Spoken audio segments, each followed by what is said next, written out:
হরে Krishna everyone, তো it's me প্রিয়া আর তোমরা দেখছো মিতুশিস ব্লগ। তো সবাই কেমন আছো? আশা করি সবাই ভালো আছো, আর আমরাও কিন্তু খুব ভালো আছি। তো এখন আমি সকাল সকাল মামুনিকে ঘুম থেকে উঠে বিছানাটা গুছিয়ে দিচ্ছি। ওর রুমে কতগুলো টেডি বিয়ার আছে, তো সেগুলোই সুন্দর করে রাখছি। আর কিছু মানকি, টেডি বিয়ার, আরও গণেশ আছে। তো এগুলো ওর রুমে, ওর খাটে আমি সাজিয়ে রাখি। তো মামুনি যেহেতু গান শিখে, এর জন্য ওর হারমোনিয়ামটা আমি ওর রুমেই রেখেছি।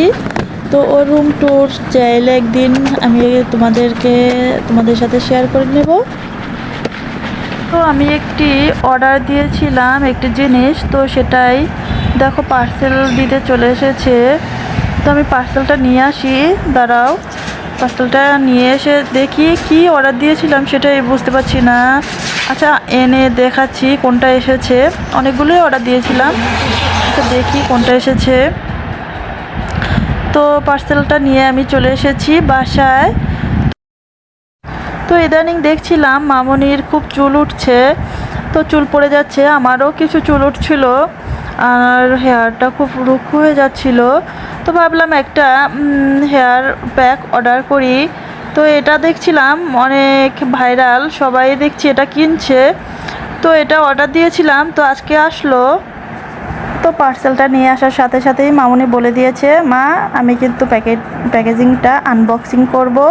তো এর জন্য মামুনিকেই দিলাম আনবক্সিং করতে। এটা নাকি অনেক ভালো তারা বলল। তো আমি দেখি আমার চুলে শ্যুট করে কিনা, বা মামুনির চুলে কেমন। তো আমরা ব্যবহার করে তারপর তোমাদেরকে অনেস্ট রিভিউ দেব। এই কম্বো প্যাকটার সাথে ছিল একটা হেয়ার অয়েল আর একটা ছিল হেয়ার প্যাক। তো দেখি এই দুইটা ব্যবহার করে কতটুকু উপকার হয় আমাদের। তো মামুনির চুলগুলো দেখো, মামুনির চুলগুলো সুন্দর, কিন্তু কি ওর প্রচুর চুল উঠে যাচ্ছে। তো দেখি তেলটা ব্যবহার করে কেমন হয়। তো আমার মেয়ের চুলগুলো খুব সুন্দর, একটু পাতলা, কিন্তু চুলগুলো উঠে যাচ্ছে কেন আমি বুঝতে পারছি না। তো প্রচুর চুল ওঠে। তো এর জন্য ভাবছি এই তেলটা একটু ব্যবহার করে দেখি যদি উপকার হয়। যদি আমার উপকার হয় তাহলে আমি তোমাদের পেজ লিঙ্কটা দিয়ে দেব। তেলটা ঘ্রাণটা খুবই সুন্দর, তেলটা খুবই সুন্দর একটা ঘ্রাণ আসে। আর মামুনিকে খুব সুন্দর করে মাসাজ করে আমি তেলটা দিয়ে দিয়েছি। আর খুব সুন্দর করে এখন একটা বেনুনি করে পরতে বসিয়ে দেব। তো আমাদের সকালবেলা খাওয়া দাওয়া শেষ, এখন মামুনিকে কিছুক্ষণ পড়াশোনা করাবো। তারপরে আমরা স্নান টান সেরে আমাদের আবার আজকে একটা গায়ে হলুদের অনুষ্ঠানের দাওয়াত আছে, তো আমরা সেইখানে অ্যাটেন্ড করব। তো সন্ধ্যার দিকে মামুনি আর পড়তে বসতে পারবে না, তার জন্য এখন একটু বেশি করে পড়িয়ে নেব। তারপরে সন্ধ্যার দিকে গায়ে হলুদের প্রোগ্রামে যাব। তো দেখতে থাকো। আর এই তেলটা আমিও দিয়েছি, তেলটা খুবই দেওয়ার পরে খুবই হালকা লাগছে মাথাটা আমার কাছে, এত চিপচিপে বা ভারী কি মনে হয়নি। অনেকে এটা বলছে যে এটা তেলটা দিলে নাকি মাথা ভার হয়ে যায়, কিন্তু আমার লাগেনি। তো আমার কাছে মোটামুটি ভালোই লেগেছে তেলটা, যেহেতু আমি তেলটা ব্যবহার করেছি। তো তেলটা আমার কাছে বেশ ভালোই লেগেছে। তো তেলটা আমি খুব ভালোভাবে মাসাজ করে দিয়ে নিচ্ছি। আমার প্রচুর চুল ঘন, কিন্তু কি আমার চুলগুলো ভেঙে যায়, ছিঁড়ে না, ভেঙে ভেঙে পড়ে যায়। যেহেতু আমি এর আগে একবার রিবন্ডিং করেছিলাম চুলে, এর জন্য হতে পারে। তো এরপরে সন্ধ্যার দিকে দেখা হবে। তো এই তো সন্ধ্যার দিকে আমরা রেডি হয়ে খুব সুন্দর করে রেডি হয়ে চলে গিয়েছিলাম সেঞ্চুরি কমিউনিটি সেন্টারে। তো ওইখানেই ওদের গায়ে হলুদের অনুষ্ঠানটা হয়েছে। তো আমি এসে দেখি একটু তাড়াতাড়ি বোধহয় আমরা চলে এসেছি। তো তারপরে আস্তে আস্তে সবাই চলে এসেছে। তো এসেই সবাই নাচ গান শুরু। তো এখানে সাজানো হয়ে গেছে কেকটা খুব সুন্দর করে। তো আমি আর মামনি আবার খুব সুন্দর করে ভিডিও নিচ্ছিলাম, ছবি তুলছিলাম, সবার সাথে খুব আনন্দ করছিলাম। তো এখানে মামনি আবার নাচছিল আর আমাকে বলল, মা ক্যামেরাটা ধরো, আমি নাচবো। তো আমিও ক্যামেরাটা ধরে রেখেছি আর ও খুব সুন্দর করে নাচছিল, ঘুরছিল, খুব আনন্দ করছিল। তো তারপরে ছেলেকে নিয়ে এন্ট্রি করলো কেক কাটার জন্য। তো সবাই মিলে নাচতে নাচতে ছেলেকে নিয়ে যাচ্ছে কেক কাটার জন্য। সবাই মিলে খুব আনন্দ করছিল।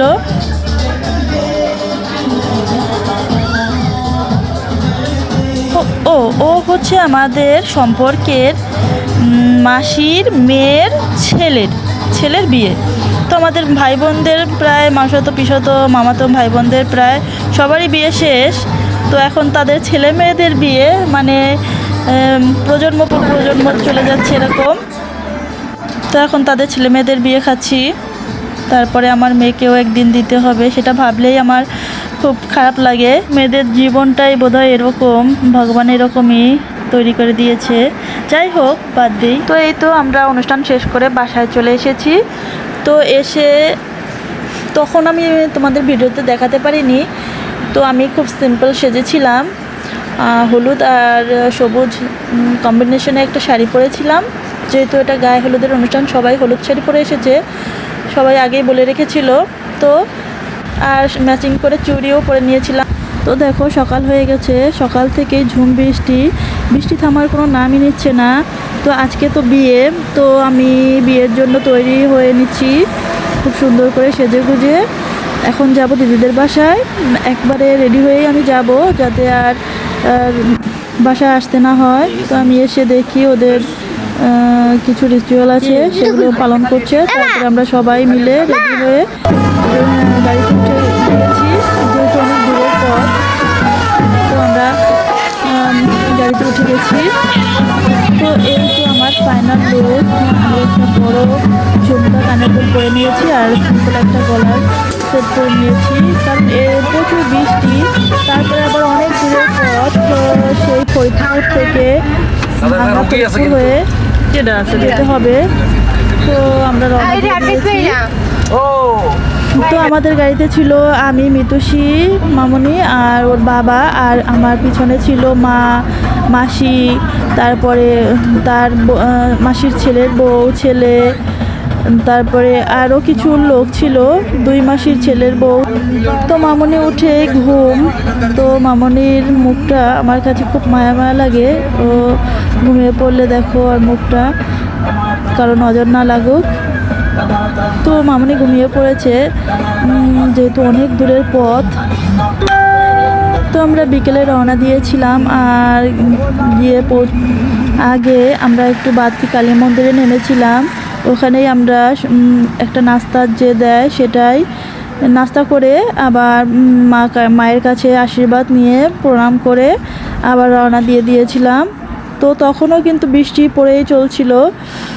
তো দেখো মন্দিরটা খুব সুন্দর, এটা আমার বাবার বাড়ির কাছের মন্দির। খুব সুন্দর মন্দিরটা, এখানে আমার অনেক স্মৃতি রয়েছে।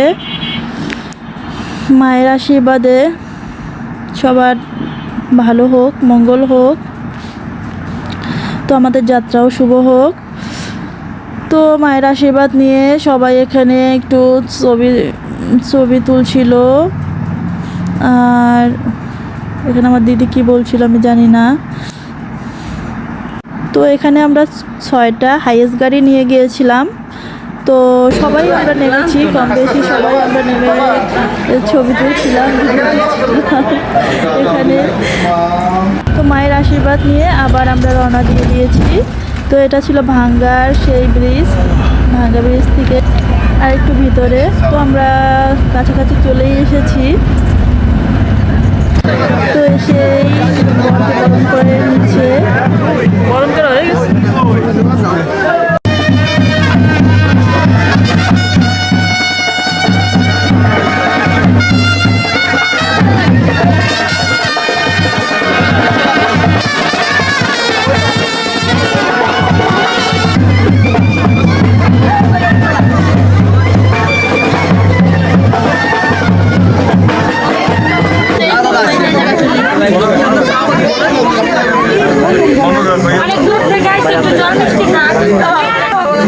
একটু পাশে বল না পাশে বল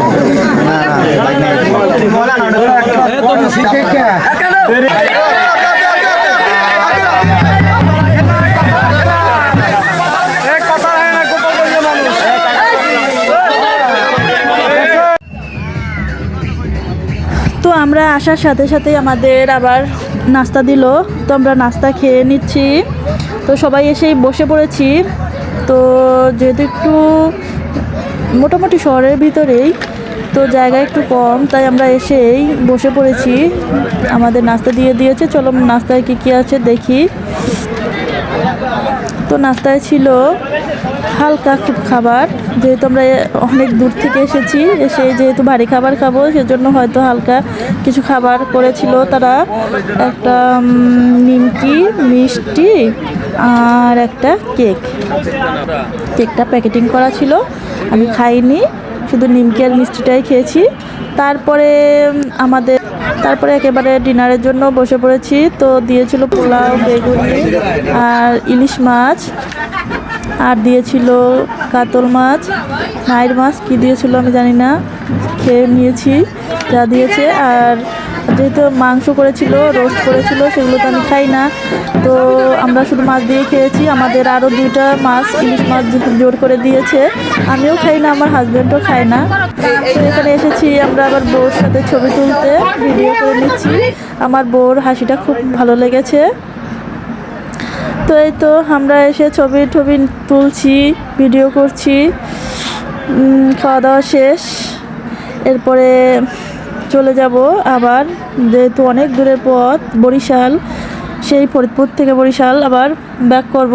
তো এখানে ওর শালীরা আমাকে বাই বাই করে দিচ্ছিল, তো আমি চলে এসেছি। তো এই তো আমাদের গাড়ি এখানে দাঁড়ানো। আমার যেহেতু আমি হাইয়েস্ট গাড়িতে এখন যাব না, কারণ আমি একেবারে বরিশাল গিয়ে আমার বাসার সামনে আমাদের নামিয়ে দিবে, এজন্য আমি হাইয়েস্ট গাড়িতে যাইনি। আমি, আমার হাজব্যান্ড আর আমার মেয়ে আর আমার জামাইবাবু, আমরা 4জন মিলে এই ছোটো গাড়িটায়, নোয়া গাড়িটায় চলে এসেছি।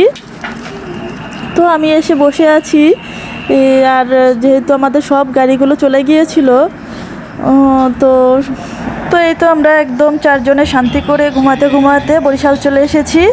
তো ভিডিওটা এ পর্যন্তই। সবাই ভালো থাকবে, সাবধানে থাকবে আর আমাদের পাশেই থাকবে। ভিডিওটা ভালো লাগলে অবশ্যই সাবস্ক্রাইব করে আমাদের পাশে থাকবে, আর নতুন ভিডিও দেখার জন্য সবসময় আমাদের ফলো দিয়ে রাখবে। তো এই তো দেখা হবে আবার বউবাজার ব্লগে, বউ নিয়ে আসবো, সেই ব্লগ দেখতে হলে অবশ্যই চোখ রাখো। Tata, bye bye.